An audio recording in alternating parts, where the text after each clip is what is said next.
bien, pues para acabar vamos a hablar de la arqueología en Marruecos como una muestra del interés por la arqueología en el exterior, y para ello hablan Jorge Onrubia y Mohamed Kirby Alawi.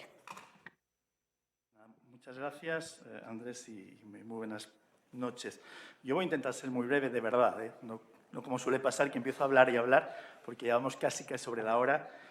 Y bueno, bueno, como os he dicho aquí varias veces, yo, como todos los que estamos aquí, imagino, ¿no? Tenemos un sentimiento encontrado, la verdad. Pero bueno, puestos a elegir, me pasa como a Germán, ¿no? Yo creo que es casi el gozo, ¿no? La sensación de gozo de poder compartir con todos vosotros y todas vosotras pues este momento 25 años después.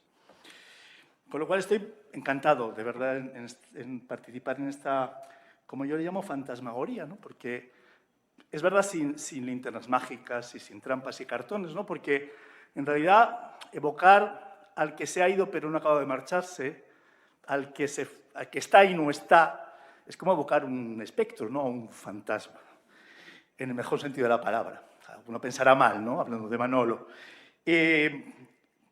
Porque es cierto, ¿no? Es decir, que aquí está y sigue estando, ¿no? Y como ese espectro del marxismo que recorrió Europa, ¿no? Del comunismo, pues esta sala está recorriéndose, desde que hemos entrado aquí, por el espectro de Manolo, ¿no? Porque de otra manera es muy difícil explicar este presente ausente y estas ausencias del presente. Y bueno, pues por ir al cogollo del bollo, del meollo, al centro de la cuestión, bueno, pues en ese Manolo curioso, omnívoro, ¿no? Científicamente, como os he dicho antes, casi tan omnívoro como su propia gastronomía, ¿no? Y su forma de entender el buen comer. Desde luego, lo ha dicho Rodrigo, ¿no? El mundo de las colonizaciones mediterráneas, de los fenicios, de los púnicos, del Círculo de Estrecho, siempre ocupó un lugar fundamental, ¿no?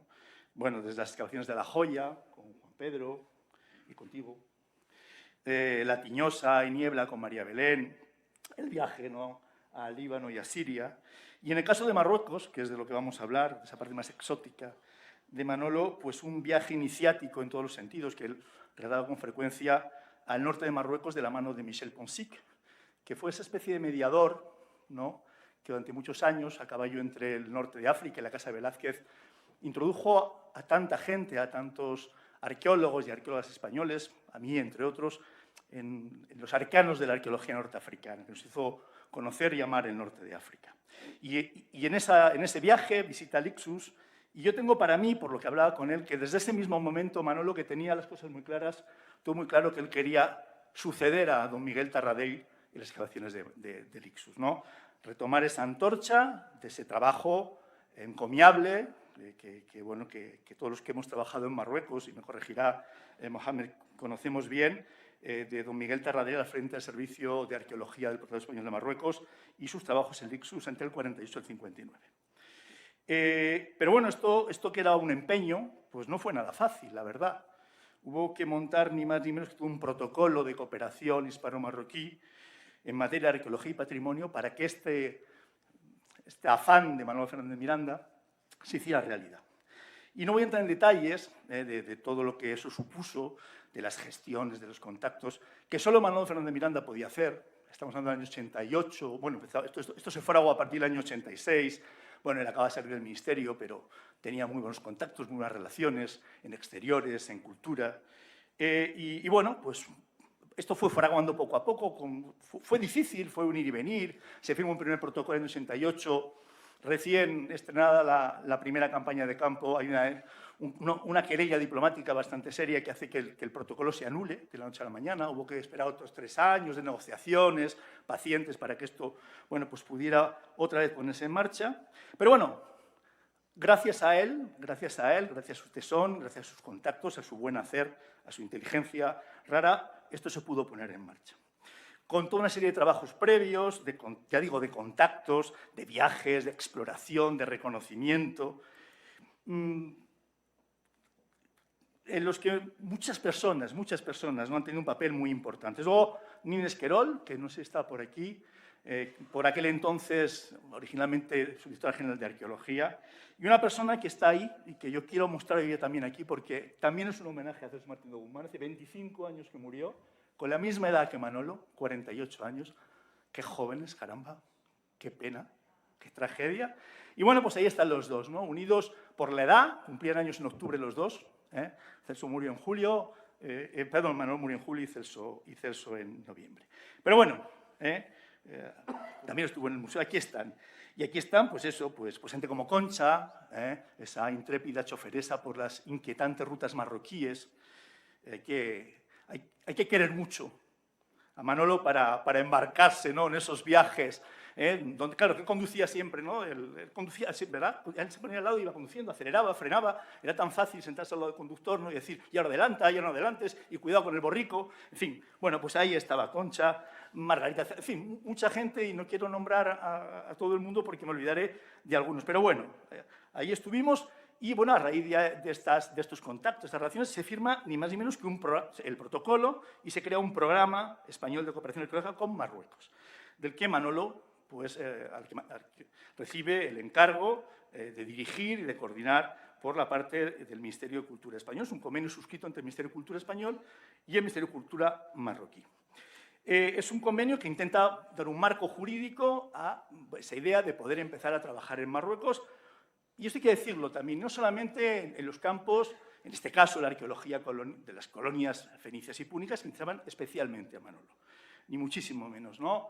Manolo, se ha dicho aquí, una persona especialmente generosa, y yo creo que más allá de su afán individual y personal, de su interés, en efecto, ¿no?, por trabajar en el norte de Marruecos, por trabajar el Lixus, por indagar, ¿no?, en esta colonia fenicia que como todos y todas sabéis, pues es un hito, ¿no?, en el proceso de expansión fenicia en el Mediterráneo occidental. Bueno, pues su idea era crear un marco que permitiera a otras personas, a otros equipos, trabajar de manera estable y permanente en Marruecos. Es verdad que siempre hubo dos prioridades, el proyecto Lixus, como le llamamos nosotros, el sur de Marruecos, en el que, bueno, pues, por ejemplo, Celso Martín de Guzmán y yo mismo estamos interesados. Pero bueno, eso, la idea, siendo importante estos dos pilares, insisto, la idea era articular un marco de cooperación que permitiera a otras personas, como hubo algunos casos, desgraciadamente no demasiados, por problemas de financiación, incorporarse. Y una de esas incorporaciones es ni más ni menos que Mohamed Kabir Alaoui, que me acompaña aquí, que recibió una ayuda que Manolo consiguió, pues eso, de la chistera, no sé muy bien cómo la sacó, de algún sitio, que no fue nunca una beca oficial, pero que le permitió venirse a España y empezar a hacer su tesis doctoral precisamente con Manolo Fernández Miranda. Bueno, el caso es que esta idea de empezar a trabajar en Lixus, en el momento inicial de la firma del convenio, primero en el 88 y luego en el 91, se ve complicado en primera instancia porque el gobierno marroquí, los colegas marroquíes, pues tienen una idea diferente a la nuestra. Ellos piensan que el Lixus, bueno, efectivamente es un gran proyecto, es un gran yacimiento, y lo que hay que hacer es articular un marco de cooperación multilateral. Y hasta que ellos tuvieran claro qué se iba a hacer con Lixus, lo que nos proponen es empezar las prospecciones en los trabajos de sondeo en otra zona de Marruecos, que es una especie de proyecto de sustitución en la zona de Jebel Gomara.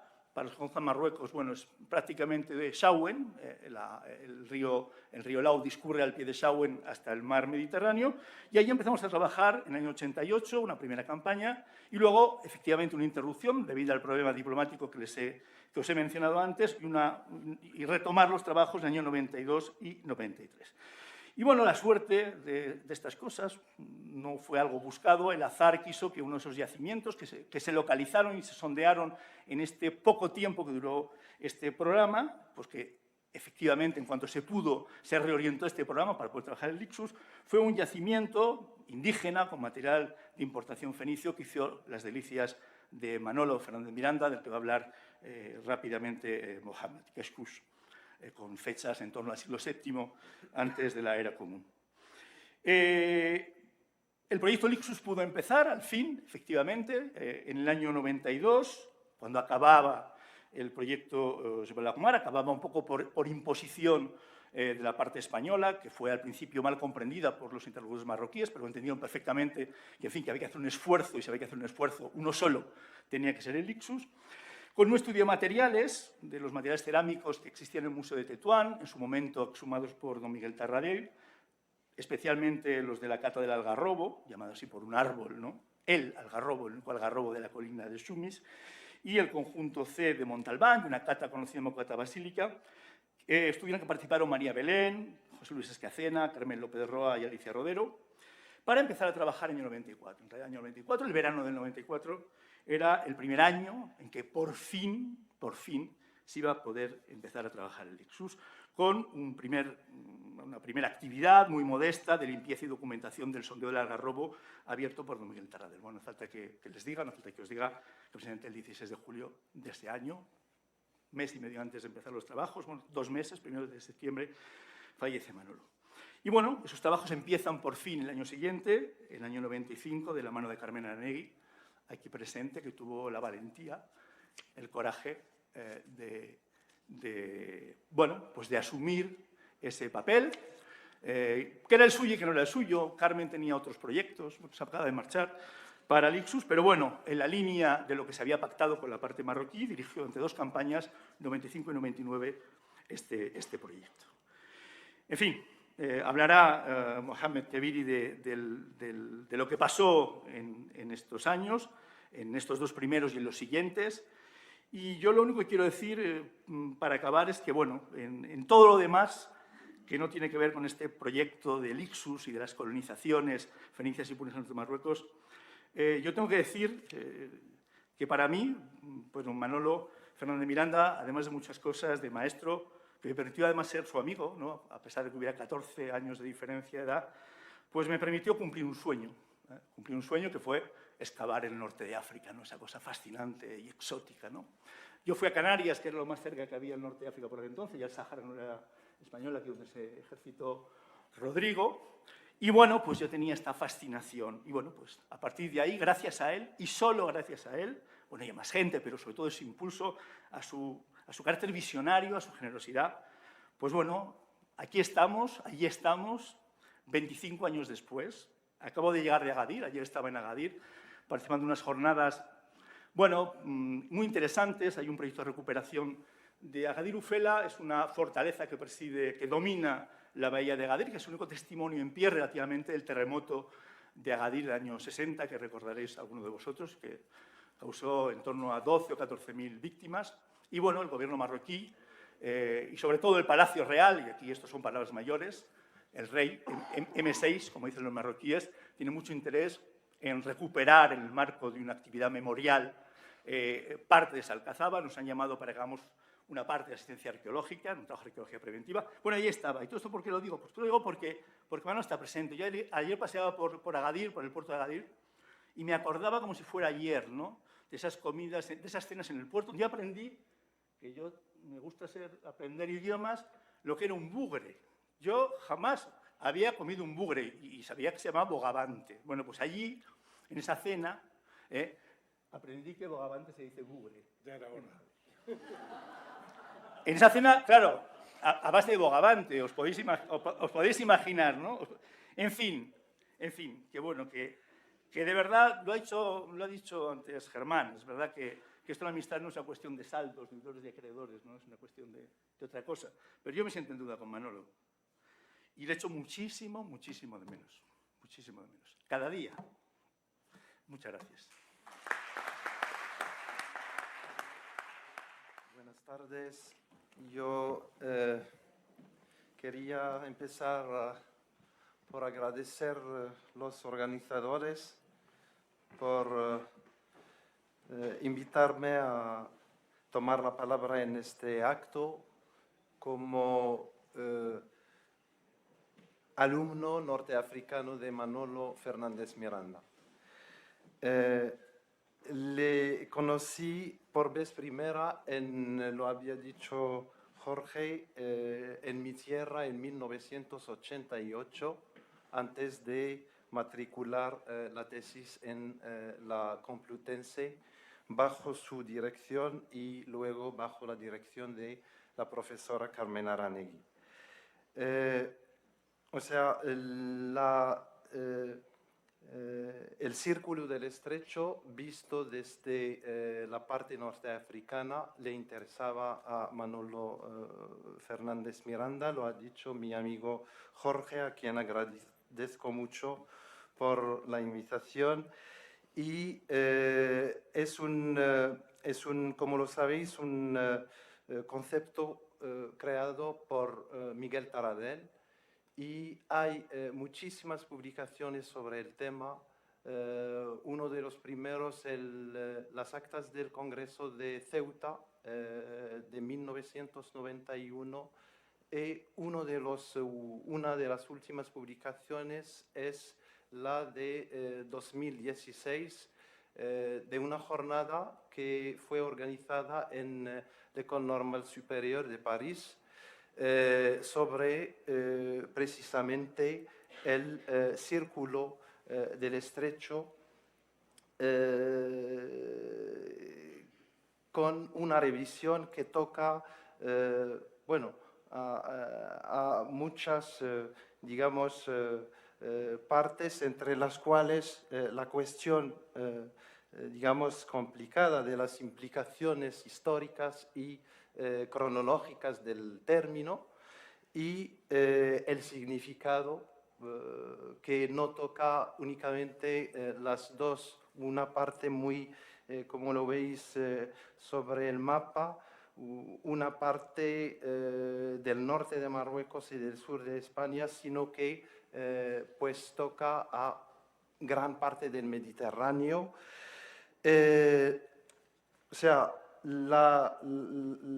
digamos, en cuanto a esta parte de norteafricana y las investigaciones arqueológicas que se han desarrollado con, digamos, una actividad iniciada por Fernández Miranda, tenemos desde los años 80 hasta ahora muchas adquisiciones, y sobre las adquisiciones del equipo hispano-marroquí como de otros equipos, os voy a hablar rápidamente.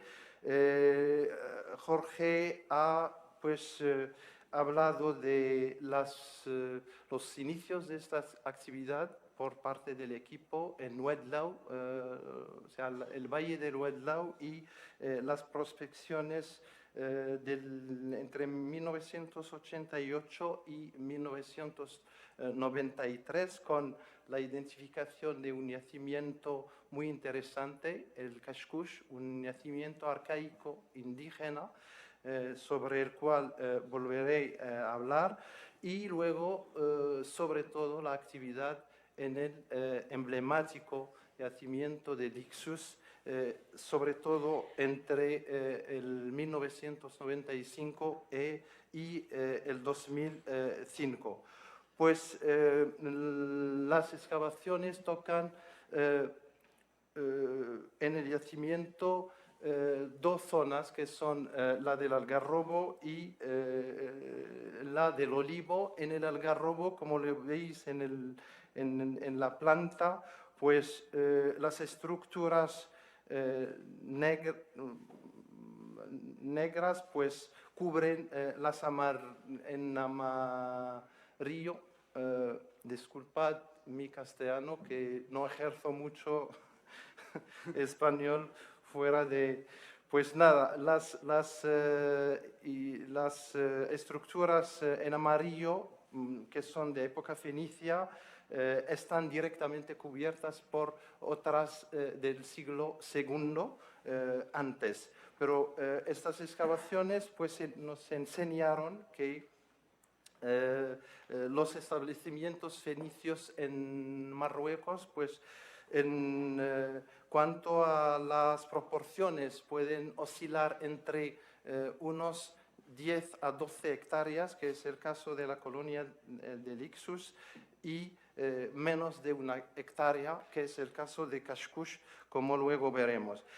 Una aportación muy importante de estos trabajos del equipo hispano-marroquí es la de fijar la datación de los niveles más profundos en base no solamente a los materiales, como veis aquí, mucho material con cerámicas a mano de tradición tartésica, cerámicas de importación, engobe rojo, ánforas, etcétera, sino también a partir de dataciones de carbón 14 y se ha concluido también que hay una cierta interacción entre la parte litoral y el interior de las tierras, puesto que un yacimiento que se llama Zibslawi,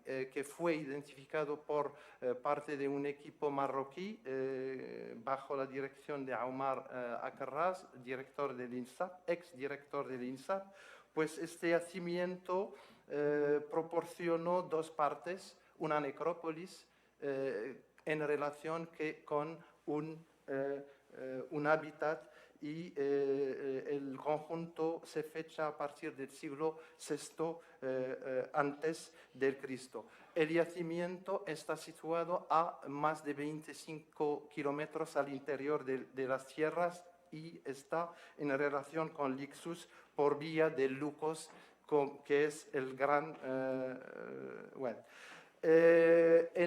sobre el litoral atlántico tenemos algunos datos sobre otro yacimiento que es el Chella, en Rabat. Muy pocos datos estratigráficos, no tenemos nada, sino materiales, como veis el engobe rojo, que se fecha del siglo VII, VI antes. Pero sabemos, a partir de otros indicios, que el marfil existía en esta zona porque tenemos datos a partir de excavaciones de un yacimiento neolítico que proporcionó mucho marfil y tenemos esculturas en el yacimiento de Sala, que es un municipio romano, muchas esculturas algunas esculturas de elefantes y un texto de Plinio el Viejo que habla de ataques de tropas de elefantes de esta ciudad de Sala. Mucho más al sur tenemos el yacimiento de Mogador, que fue objeto de un nuevo proyecto marroco-alemán entre el 2006 y el 2009. Y en este establecimiento pues sabemos como nuevas adquisiciones que lo que incitó los fenicios a explorar este punto extremo del Mediterráneo occidental son los metales, puesto que en el territorio de Mogador existen minas de hierro. Jbel el-Hadid es un monte del Hadid, en árabe es hierro, y sabemos con la revisión de los datos de las excavaciones de André Jodin que hay indicios de una actividad metalúrgica como son la existencia de toberas y de otras estructuras en relación con esta explotación metalúrgica. En la imagen de abajo, un corte estratigráfico de la zona de la colina y las excavaciones del equipo en 2007. Abajo tenemos un estrato de época neolítica fechado con carbón 14 del 6000 antes, o sea, de época neolítica, y justo por encima los estratos de ocupación fenicia. Pues sobre la ocupación que abarca entre los siglos VI y el siglo IV antes, tenemos mucha información de textos, entre ellos pues el periplo de Hannon, que habla de muchas fundaciones, pero ninguna ha sido pues identificada hasta ahora. En cambio, materiales de estas épocas tenemos mucho en diferentes yacimientos y sobre todo en Lixus. En Lixus no tenemos pues constancia de estos niveles de los siglos VI al IV antes en el propio pues, sondeo del Algarrobo, indicado aquí en rojo. En cambio, en la zona de la Casa Montalbán, pues salieron algunas estructuras. En cambio, pues fuera de Lixus, en la necrópolis de Arcada, hace algunos años un colega, Abdelaziz Khiyari, excavó una necrópolis con mucho material, un mobiliario funerario, un ajuar funerario muy interesante en oro y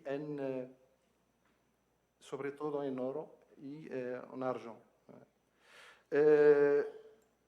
O sea, con los datos que tenemos a partir de estas excavaciones y de otras excavaciones antiguas de Michel Ponsic en la región de Tánger, tenemos mucha información sobre esta ocupación.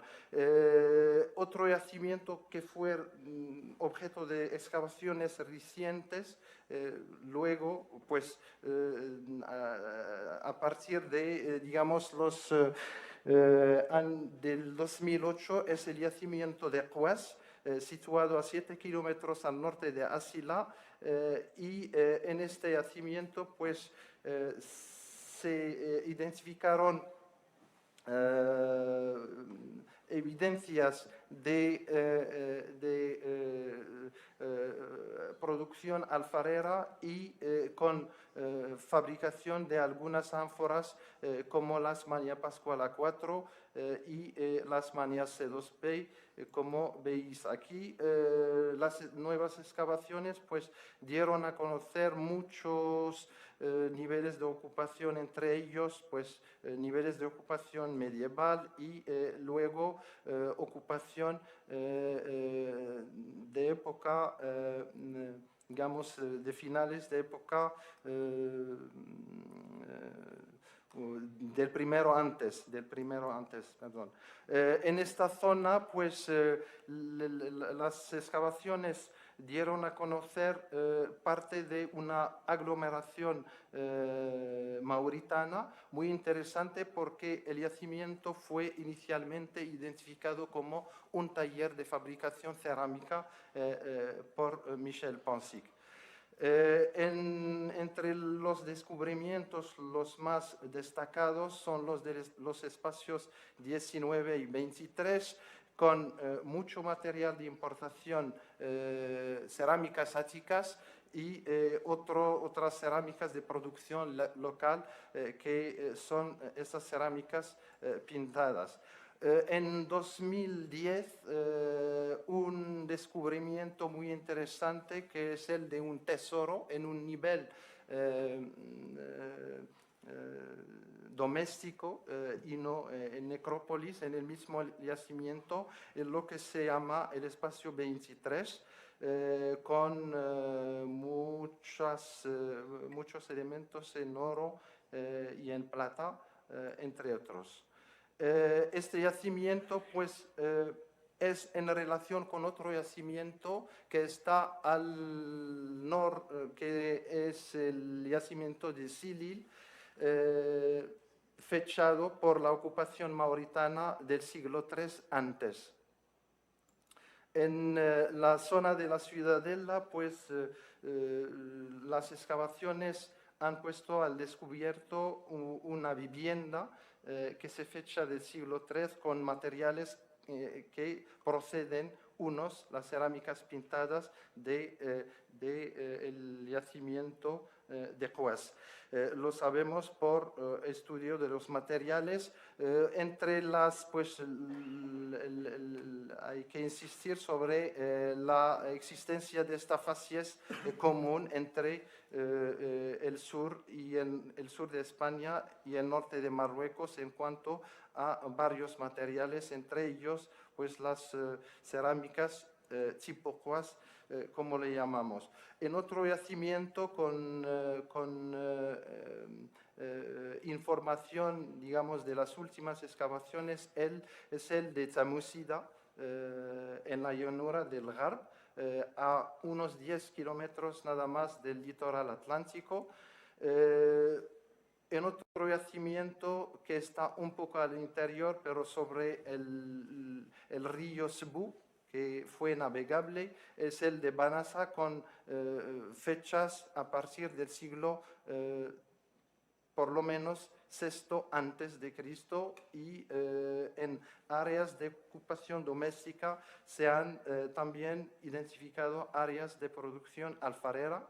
En otro yacimiento mucho más al interior, que es Riga, que fue objeto de excavaciones a partir de 2004 por un equipo franco-marroquí, pues tenemos esta secuencia que veis aquí, que tiene más de 8 metros de profundidad y 2 niveles de ocupación muy importantes, porque se han fechado no solamente a base de material, sino también a base de análisis de C14, un nivel del siglo V y otro del siglo III, con el ajuar que tenéis aquí.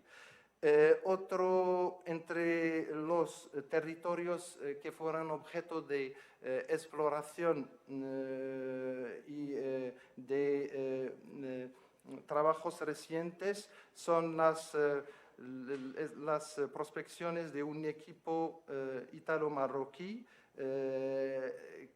Es un territorio diferente, con dificultades, bueno, muy conocido como un territorio aislado, una región difícil, y en esta zona, pues, que va entre la Muluya al este y el Husima al oeste, hemos identificado 10 yacimientos de época antigua, mientras que pues, no se conocía ningún yacimiento de esta época. Los yacimientos se fechan entre la época fenicia, siglos VII, VI antes, y el primero antes. Ningún yacimiento se remonta a la época romana. Uno de los descubrimientos los más destacados es el yacimiento de Sidi Idris, un camino difícil de acceso con dos partes, una parte a unos 20 metros nada más por encima del mar, y otra parte difícil acceso a más de 80 metros sobre el nivel del mar, donde hemos hallado al cabo de excavaciones estructuras de ocupación de época fenicia y púnica, una imagen del establecimiento fenicio de Sidi Idris, con algunos de los materiales hallados, entre ellos pues, cerámicas de Engobe Rojo y ánforas Rashgun I. Este yacimiento de Sidi Idris sobre el litoral mediterráneo no es el único, sino que en la desembocadura del río, otro yacimiento de las mismas fechas, Buhut, pues dio materiales de esta época, y sería en relación con otro yacimiento que está muy al interior, a más de 400 kilómetros al sur-oeste, que se llama Tayadirs, con mucho ajuar funerario fechado del siglo VI por allí al siglo I. Una vista sobre Bedis, un yacimiento de época medieval donde hemos hecho prospecciones sin encontrar indicios de ocupación antigua, pero sería una cuestión seguramente de más investigaciones geomorfológicas, seguro. El último yacimiento que les voy a enseñar, que no está muy lejos de Ceuta, es el yacimiento de Kashkush, que fue objeto de excavaciones iniciadas por Manolo Fernández Miranda. En este yacimiento, pues, se encontraron indicios de una ocupación arcaica con hogares como veis aquí, un único nivel de ocupación que está en parte cubierto por una necrópolis medieval. En el yacimiento, pues, hay mucho material a mano con comparaciones muy estrechas con lo que se halló en Ceuta bajo la catedral de esta ciudad. El material que recoge muchas cerámicas, ánforas de adorno y mucha cerámica de engobe rojo y pintadas. Con esto acabo y muchas gracias por su atención.